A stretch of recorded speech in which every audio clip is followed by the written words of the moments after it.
There is nothing called Indian rice. Watch till the end of the video to find out what I'm talking about.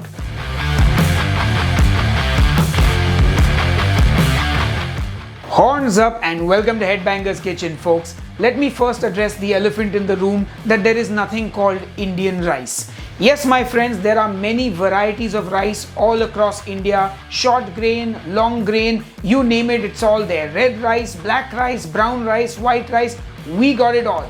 Now the most popular rice, the rice that most of you know living abroad outside India, it's Basmati rice, and you've probably had some of that at your local curry house, and today I'm going to show you how to make rice like that. It's called Jeera Rice here in India. It's flavored with cumin, it has some coriander, and it is delicious and a perfect accompaniment to your curries.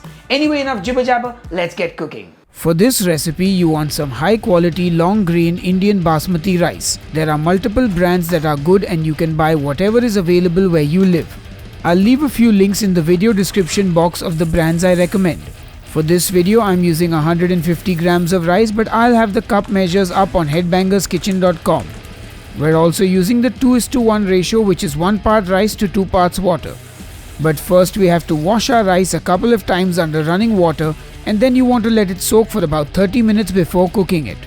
To make the rice, I get a heavy bottom saucepan on the stove and heat up some ghee, to which I add some whole spices, a bay leaf, cinnamon stick, green cardamom pods, cloves, cumin, and then some chopped onion only because I had it left over, so it's optional. Then you saute this. Season with salt before adding the strained rice, and then saute for 30 to 60 seconds before adding in double the amount of water as compared to rice. So in my case, it's 300 ml of water to 150 grams of rice. As soon as that comes to a boil, cover it and cook it for about 5 minutes before opening the lid to check the water level. Once the water has evaporated, you can just turn off the heat and let it sit covered for 10 minutes. After 10 minutes, open up the lid, add some fresh coriander and fluff up the rice. And lo and behold, your perfectly cooked Basmati rice is done and ready. It's great with curries, of course. Now I will plate up in my fancy black bowl for the photographs, and that's pretty as a picture. Of course, I gotta give you that front camera shot and show you the rice. Never been this excited by rice, but hey, it tastes pretty good.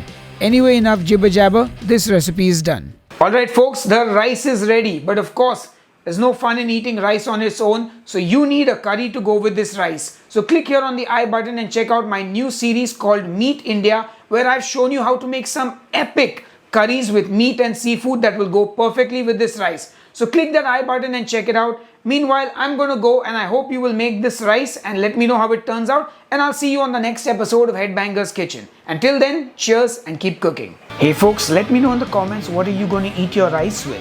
And a big thank you to everyone who supports me on Patreon and here on the YouTube channel memberships. You are all awesome and you make these recipes possible. So thank you once again, and I'll see you soon. Rice, rice baby, dum dum dum dum dum dum. Rice, rice baby, dum dum dum dum dum dum dum.